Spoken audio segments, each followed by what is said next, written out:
आज का ये वीडियो बायोलॉजी फर्स्ट ग्रेड के लिए है और फर्स्ट ग्रेड में अपन सम्मिलित कर रहे हैं 11वीं बायोलॉजी की यूनिट फर्स्ट।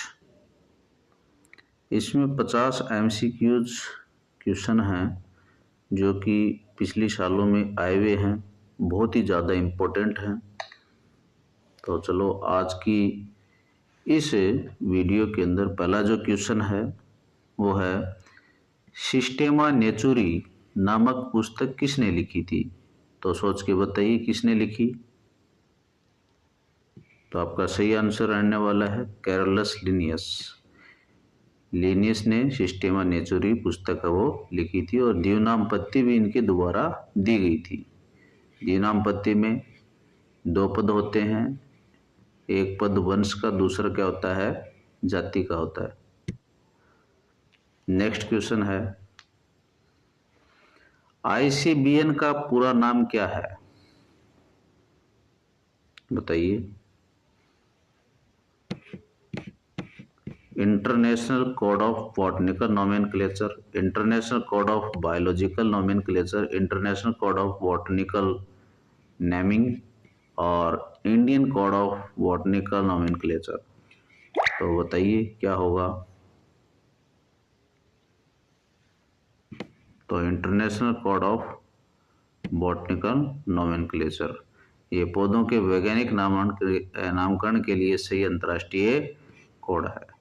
नेक्स्ट क्वेश्चन, वर्गीकरण की सबसे छोटी इकाई कौन सी है। तो बताइए कौन सी है इसमें।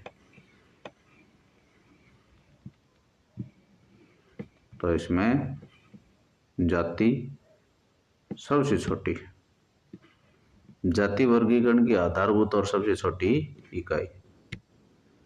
नेक्स्ट क्वेश्चन, 5 जगत वर्गीकरण किसने प्रस्तावित किया। तो पंच जगत अवधारणा किसने दी थी भाई। तो आरच व्हाइटेकर ने 1969 में दी थी भाई। नेक्स्ट क्वेश्चन, सजीवों का वह अभिलक्षण जो निर्जीव में बिल्कुल नहीं पाया जाता कौन सा है।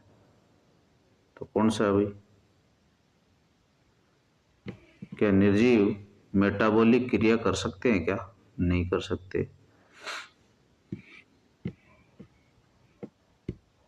तो मेटाबॉलिक, शरीर के बाहर प्रकृति में होने वाली अभिक्रियाएं जैविक नहीं होती लेकिन उपापचय सजीवों का परिभाषिक गुण। नेक्स्ट क्वेश्चन, जीवाणुओं की कोशिका भित्ति मुख्य रूप से किसकी बनी होती है। तो किसकी बनी होती है भाई। जीवाणु क्या होते हैं, प्रोकैरियोट होते हैं। तो कोशिका भित्ति किसकी मिलेगी इसको, पेप्टिडोग्लाइकन की। जीवाणु की भित्ति पेप्टिडोग्लाइकन मतलब म्यूरिन की बनी होती है। नेक्स्ट क्वेश्चन, अत्यधिक लवणीय क्षेत्रों में पाए जाने वाले जीवाणु क्या कहलाते हैं। बहुत ही बढ़िया क्वेश्चन है। अत्यधिक लवणीय क्षेत्रों में पाए जाने वाले जीवाणु क्या कहलाते हैं। तो क्या कहलाएंगे, हेलोफाइल्स कहलाएंगे। ठीक है। नेक्स्ट क्वेश्चन, निम्नलिखित में से किसे पादप जगत का जोकर भी कहते हैं। किसको कहते हैं भाई। तो आपको पता होगा माइकोप्लाज्मा को कहते हैं भाई। क्यों, क्योंकि इसके ऊपर कोशिका भित्ति नहीं होती है और ये अपना आकार बदलता रहता है।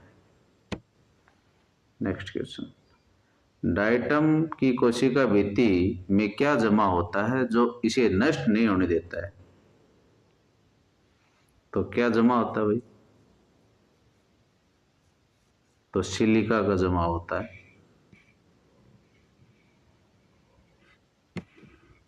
सिलिका, तो सिलिका के जमाव के कारण इनकी भित्ति साबुनदानी की तरह और अविनाशी होती हुई। नेक्स्ट,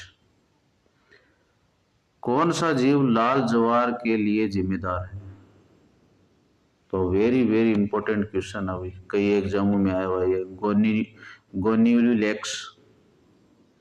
गोन्यूलेक्स एक डाइनोफ्लैजिलेट है जो तेजी से गुणन करके समुद्र को लाल कर देता है। नेक्स्ट क्वेश्चन है, कवकों में संचित भोजन किस रूप में होता है? बताइए भाई। ये तो पता आपको, स्टार्च या मंड के रूप में किस में होता है? शैवालों के अंदर होता है, ठीक है ना। और ग्लाइकोजन और तेल किसके अंदर मिलता है? कवकों में। कवकों में भोजन ग्लाइकोजन और तेल की बूंदों के रूप में संचित रहता है। नेक्स्ट, गेहूं का कीट रोग किस कवक के कारण होता है? बताइए भाई। बहुत ही फेमस क्वेश्चन है। पक्षिनिया गेहूं में रस्ट रोग उत्पन्न करता है। नेक्स्ट, विषाणु या वायरस के प्रोटीन आवरण को क्या कहते हैं? प्रोटीन आवरण क्या कहलाएगा? कैप्सिड कहलाएगा। तो विषाणु का प्रोटीन आवरण कैप्सिड कहलाता है, जो कैप्सोमियर्स मतलब सब यूनिट्स होती हैं, ये सब यूनिट्स मिलकर के और कैप्सिड का निर्माण करते हैं। जैसे आपने HIV वायरस का डायग्राम देखा होगा, या फिर आपने TMV टोबैको मोजेक वायरस का जो डायग्राम है वो देखा होगा, उसमें आपने कैप्सोमियर्स देखे हैं, फिर उसको कैप्सिड कहा गया पूरे मतलब समूह को। और अंदर इसके क्या होता है? जेनेटिक मटेरियल होता है। नेक्स्ट, लाइकेन किसका सहजीवी संबंध होता है भाई? तो शैवाल और कवक का। तो शैवाल का जो भाग होता है वो शैवलांश कहलाता है, कवक भाग को क्या कहते हैं? कवकांश कहते हैं। तो लाइकेन में शैवाल भोजन बनाता है और कवक आश्रय व खनिज देता है। नेक्स्ट क्वेश्चन, वायरोइड जिसको विरोइड भी बोलते हैं में क्या पाया जाता है? तो विरोइड क्या होता है भाई? केवल आरएनए होता है, इसमें प्रोटीन आवरण है वो नहीं पाया जाता भाई। वायरोइड में केवल कम अणुभार वाला आरएनए होता है, प्रोटीन नहीं। तो very very important question. Next, पादप जगत का उभयचर किसे कहते हैं? तो बताइए किसे कहते हैं? सरीसृप किसे कहते हैं, ये बता दीजिए। तो सरीसृप की बात करें तो टेरोफाइट आ जाएगा, और उभयचर की बात करें तो ब्रायोफाइट आ जाएगा। और जंतु के अंदर उभयचर कौन है? तो मेंढक वर्ग है, ठीक है। नगन बीजी हो जाएगा।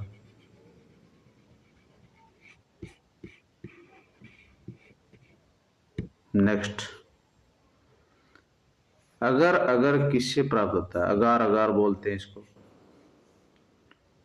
तो किससे प्राप्त होता है? लाल शैवालों से प्राप्त होता है भी, जेरेडियम, ठीक है। ग्रेसिलेरिया से जेरेडियम दे रखा है, तो इसका एक और साथी होता है जिसका नाम है ग्रेसिलेरिया। नेक्स्ट,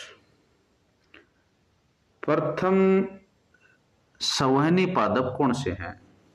तो देखो प्रथम संवहनी, देखो ब्रायोफाइट के बाद में आता टेरोफाइट, फिर आता जिम्नोस्पर्म और एंजियोस्पर्म। तो ब्रायोफाइट में तो ऐसा कोई सेटअप नहीं होता है, लेकिन टेरोफाइट में होता है। सबसे पहले मतलब विकास के क्रम की बात करें तो टेरोफाइट से शुरुआत हो जाती है, तो टेरोफाइट आ जाएगा। ये पहले पौधे हैं जिनमें सवन उत्तक जाइलम फ्लोएम विकसित हुए। नेक्स्ट क्वेश्चन, जिम्नोस्पर्म का मुख्य लक्षण क्या है? क्या लक्षण रखते हैं जिम्नोस्पर्म? बताइए। जिम्नोस्पर्म का मुख्य लक्षण क्या है? जिम्नोस्पर्म क्या रखते हैं? नगन बीज रखते हैं। इनमें बीजांड अंडा से भित्ति से ढके नहीं होते हैं, अतः बीज क्या होता है? नगन होता है इनमें। नेक्स्ट क्वेश्चन है, द्विव निषेचन किसकी अद्वितीय विशेषता है? तो द्विव निषेचन किस में पाया जाता है भाई? तो केवल आप ध्यान रखें, एंजियोस्पर्म की विशेषता है। तो द्विनिषेचन में होता क्या है, इसमें दो नर युग्मक हैं, क्रमशः है एक केंद्रीय कोशिका, दूसरी बीजांड की अंड कोशिका के साथ में संलयन प्रदर्शित करते हैं, जिससे एक तो क्या बनता है, जाइगोट बनता है, और एक प्राथमिक भ्रूणपोष कोशिका बनती है जो कि 3N होती है। और इन्हीं को सम्मिलित रूप से इन निषेचनों को किस नाम से जानते हैं, द्विनिषेचन के नाम से जानते हैं। नेक्स्ट क्वेश्चन है, पोरीफेरा संघ के जंतु में जल परिवहन के लिए कौन सा तंत्र पाया जाता है? तो कौन सा पाया जाता है भाई, नाल तंत्र, कैनाल सिस्टम पाया जाता है। स्पंज में जल ओस्टिया से प्रवेश कर ओस्कुलम से निकलता है, इसे नाल तंत्र कहते हैं। दंश कोशिकाएं किस संघ की विशेषता है? तो किसकी है, सिलेंटेट्रा। इनमें रक्षा और शिकार के लिए दंश कोशिकाएं होती हैं। नेक्स्ट, प्लेटी हेलमंती जिसको बोलते हैं चपटे कर्मी में उत्सर्जन किसके द्वारा होता है? सोचो भाई, किसके द्वारा होता है? तो ज्वाला कोशिकाएं जिसको फ्लेम सेल्स बोलते हैं। चपटे कर्मियों में प्राशन नियमन और उत्सर्जन के लिए कौन सी कोशिकाएं होती हैं? ज्वाला कोशिकाएं। नेक्स्ट, जंतु जगत का सबसे बड़ा संघ कौन सा है? तो कौन सा है? तो आपका सही आंसर रहने वाला आर्थ्रोपोडा। कीड़े मकोड़े इसमें आते हैं, यह जंतु जगत का सबसे बड़ा संघ है। इसके बाद में अगला जो क्वेश्चन रहेगा वो है, मोलस्का संघ के जंतु में भोजन पीसने व कुतरने के लिए मुख में कौन सा अंग होता है? कौन सा अंग होता है भाई? तो आपका सही आंसर रहने वाला है रेडुला। यह रेती जैसा अंग है जो भोजन को कुतरने में मदद करता है। अगला प्रश्न है, इकाइनोडर्मेटा जिसे स्टारफिश कहते हैं का विशिष्ट लक्षण क्या है? तो स्टारफिश में क्या पाया जाता है भाई? जल संवहन तंत्र, वाटर वेस्कुलर सिस्टम है वो पाया जाता है, जो काम क्या करता है? चलन, भोजन पकड़ने और श्वसन में मदद करता है। निम्नलिखित में से कौन सा एक वास्तविक मछली है, ट्रू फिश है? कौन सी है? तो सीधी सी बात, कुत्ता मछली जिसको स्क्वेलिडोन कहते हैं। एक उपास्थल मछली है, उपास्थल मछली है, इसलिए इसको क्या बोलेंगे? सत्य मछली बोलेंगे। नेक्स्ट क्वेश्चन है, सरीसृप रेप्टाइल्स वर्ग में हृदय सामान्यतः कितने कोष्ठों का बना होता है? तो कोष्ठ कितने होते हैं इसमें? तो आपका सही आंसर रहने वाला इसमें 3 कोष्ठ होते हैं। अधिकांश सरीसृपों में 3 कोष्ठ ही, मतलब 2 आलिंद 1 नीले हृदय पाया जाता है, ये आप ध्यान रखेंगे। नेक्स्ट क्वेश्चन है, पक्षियों की हड्डियों की क्या विशेषता है? तो पक्षियों की जो हड्डियां हैं वो वायवीय और क्या होती हैं? वायवीय या खोखली होती हैं भाई। पक्षियों की हड्डियां खोखली होती हैं जिनमें हवा भरी होती है, जिससे वजन कम होता है।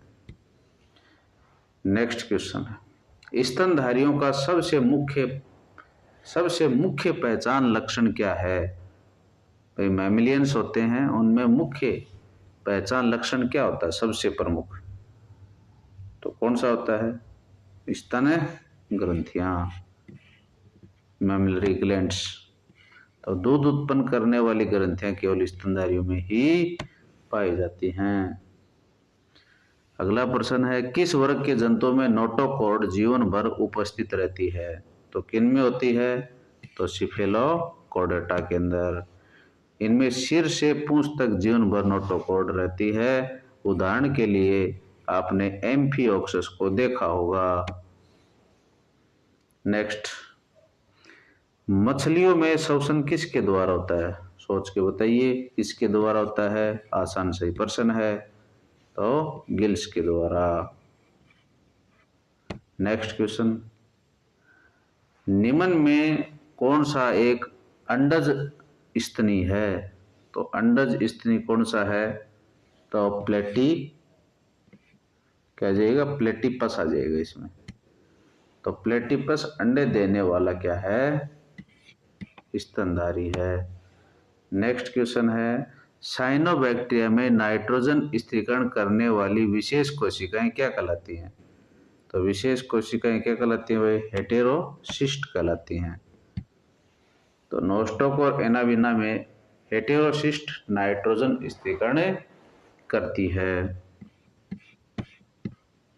नेक्स्ट क्वेश्चन, टेरोफाइट में बीजाणुद्विद मतलब स्पोरोफाइट और युग्मकोद्भिद गैमेटोफाइट का संबंध कैसा होता है? तो कैसा होता है भाई? तो दोनों स्वतंत्र जीवी होते हैं। तो टेरोफाइटा में दोनों अवस्थाएं एक दूसरे से स्वतंत्र और प्रकाश संश्लेषी होती हैं। निम्नलिखित में से कौन सा असमतापी जंतु है? तो कौन सा है? तो आपका बिल्कुल सही आंसर रहेगा वो है सर्प। तो सरीसृप असमतापी होते हैं, वे अपने शरीर का तापमान नियंत्रित नहीं कर सकते।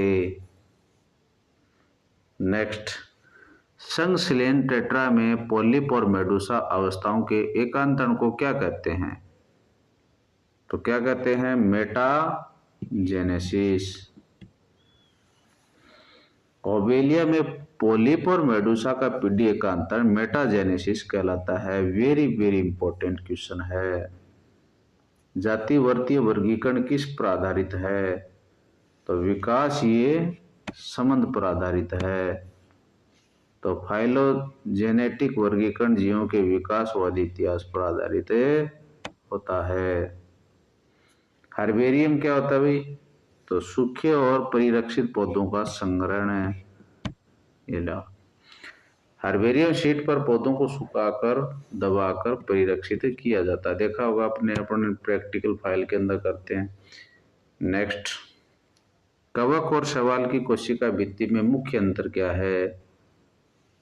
तो कवक की कोशिका भित्ति काइटिन की बनी होती है, शैवाल की सेलुलोज से। नाम से पता चल रहा है कैसे काइटिन से सेलुलोज।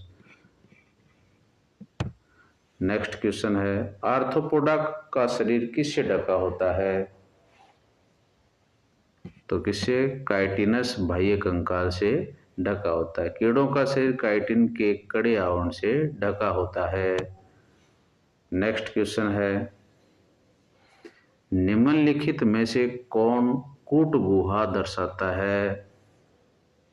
तो कौन दर्शाता है? एस्केलमंथिस गोलकृमि दर्शाता है, और इनमें मेसोडर्म थैलियों के रूप में होती है और सत्य गुहा इनके अंदर नहीं होती है। नेक्स्ट, कोलर कोशिकाएं किस में पाई जाती हैं भाई? बताइए। तो किस में पाई जाती हैं? पोरीफेरा या स्पंजों के अंदर देखने को मिलती हैं। ये कोशिकाएं स्पंज गुहा को आश्रित रखती हैं और जलधारा बनाती हैं। नेक्स्ट क्वेश्चन है, साइक्लोस्टोमेटा वर्ग के जंतुओं का मुख कैसा होता है? तो मुख कैसा होता है भाई? गोलाकार और चूसक युक्त होता है। इनमें जबड़े नहीं होते, मुख गोल होता है और चूसने का काम करता है। नेक्स्ट क्वेश्चन है, ऑस्टिकथीज मतलब अस्थिल मछलियों में तैरने के लिए कौन सा अंग सहायक होता है जो उन्हें डूबने से बचाता है? तो वायु कोश आ जाएगा इसमें। नेक्स्ट क्वेश्चन, टैक्सोनॉमी शब्द किसने दिया था? तो एपीडी कंडोल ने दिया था।